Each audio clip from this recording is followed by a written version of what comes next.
Hello every brony, it's me, Crypt Fang the Vampire Pony.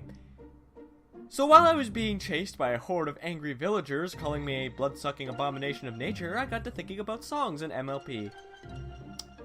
I know that's a really weird time to think about that sort of thing, but when you've lived as long as I have, you just sort of find ways to tune it all out. You're old.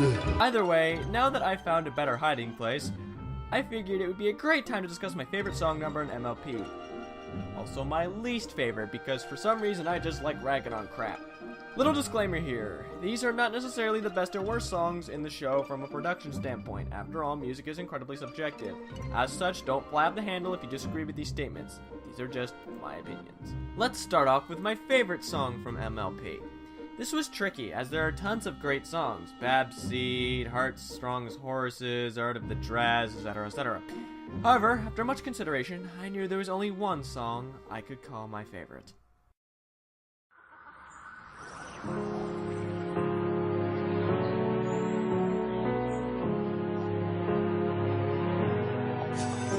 Yeah, it's a bit of a cliche, I know, but it's cliched for a reason.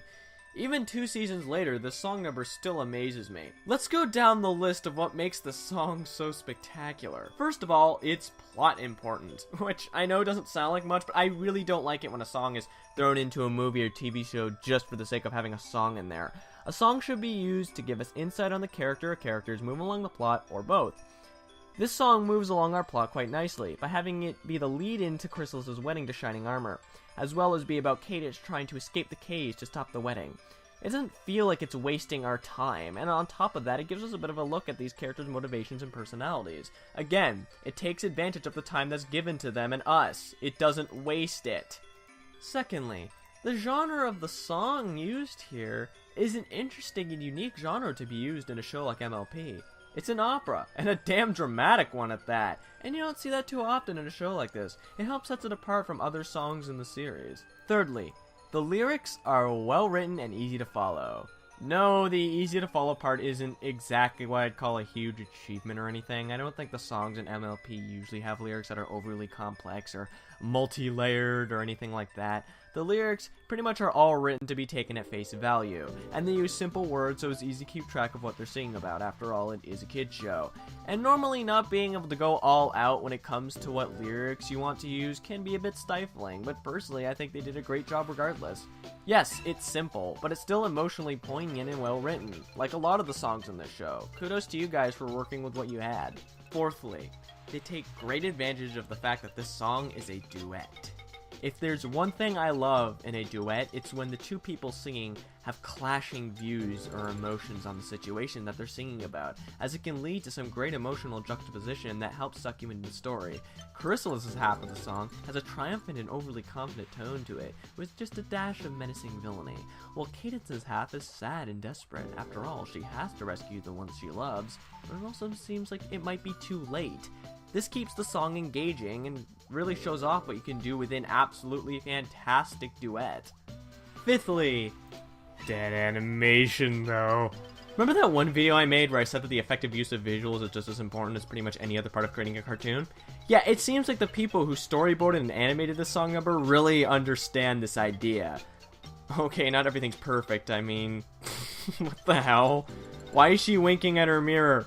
Anyway, but like I said, not everything is perfect, but it comes damn near close. Look at these angles, look at these lighting and shading effects, look at the way the characters move. It really helps visually suck you into the experience and complements the song perfectly. The writers and animators didn't just think, oh, it's a song number, they won't be paying attention to the animation here. They recognize that a huge part of a song number isn't just the music, it's the visual spectacle that comes with it.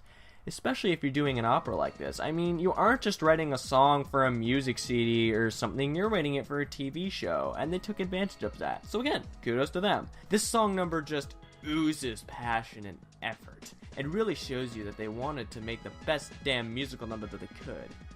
And they damn well succeeded. Of course, the song I picked for my least favorite had to be the polar opposite of This Day aria. It had to be uninteresting, bland, visually boring, and serve no purpose whatsoever. So naturally, You'll Play Your Part was my pick. Oh boy, oh boy, oh boy. Okay, look, if you want a guide on how to make a song in MLP be so teeth-grindingly boring that it'll make even a vampire's fangs dull, believe me, it nearly did, you look at this song. Whereas This Day Aria did its best to keep you invested and entertained, You'll Play Your Part was clearly written just to fill in some time and to have a pointless song number. Let's go down that list, shall we? First off, it's not really even plot significant. I mean, I guess it's there to let us know that Twilight is feeling useless as a princess and such, but we already knew this. And on top of that, the plot doesn't develop any from this song, nor do any of the characters. In fact, what was the point of having this be a song? You could have just had the three princesses console Twilight and then moved on to do better things with our time. Like having Twilight and Tyrek beat the crap out of each other.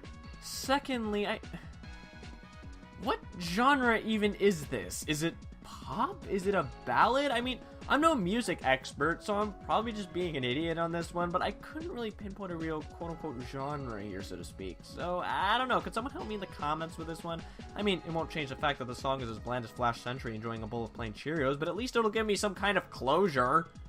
Thirdly, I'm hesitant to say that the lyrics are good. I mean, they're serviceable, they work in the context of the song, and I do like the chorus, as the sun rises, so does the moon, but I don't remember any other of the lyrics. With This Day Aria, I pretty much was able to memorize the entire song after only a couple of listens, but this, I've listened to it enough times because of this video, and yet nothing. I can barely remember what was written. The song is boring! Fourthly, while they obviously don't have the advantage of it being a duet, I will give them credit in the sense that they try to go for a similar emotional juxtaposition, with Twilight being all sad and mopey and the princesses being all encouraging. But it doesn't work out nearly as well here, since what is there to be emotionally invested in? Twilight's mopey, the princesses are trying to be encouraging. Wow, that's some groundbreaking stuff. Oh, Twilight, we believe in you. We know you'll be successful. We're just gonna use Discord. Bye! Ugh, why did this need to be a song? Lastly, it's a visual bore fest.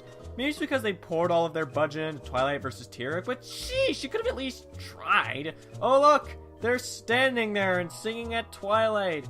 Oh, look, they're flying around in a circle. Wow! Look, I'm not asking for this to be a huge epic visual treat. This is a very toned down song. I get that. But this just feels lacking. It's sad when the best effect is Twilight's cutie mark being in her eye. Speaking of which, you might want to get that checked out. I don't know. What else can I say? It's just boring. If it was at least so bad it was funny that I could at least giggle at it a bit, but it's just boring. Lord, just talking about it is starting to put me to sleep. Let's just... Oh my gosh, let's just end this before I pass out. The best way to describe the song is, well, I think this song for the Nostalgia Critic's Thomas the Tank Engine movie review will help a bit. Here's our generic song. It sounds like hundreds of other songs. Things are always nice in this song. That's why no one remembers it. Well, there you have it. My favorite and least favorite songs from MLP. What are your favorite songs from MLP? What are your least favorites? Do you agree with me, or do you think I'm a total idiot and plan to gather a lynch mob like those people who thought I was a blood-sucking monster did? Let me know in the comments below, so at the very least I can be ready for it. If you liked what you saw, don't forget to like, fave, and subscribe. This has been Crypt, Fang, and I will see you later.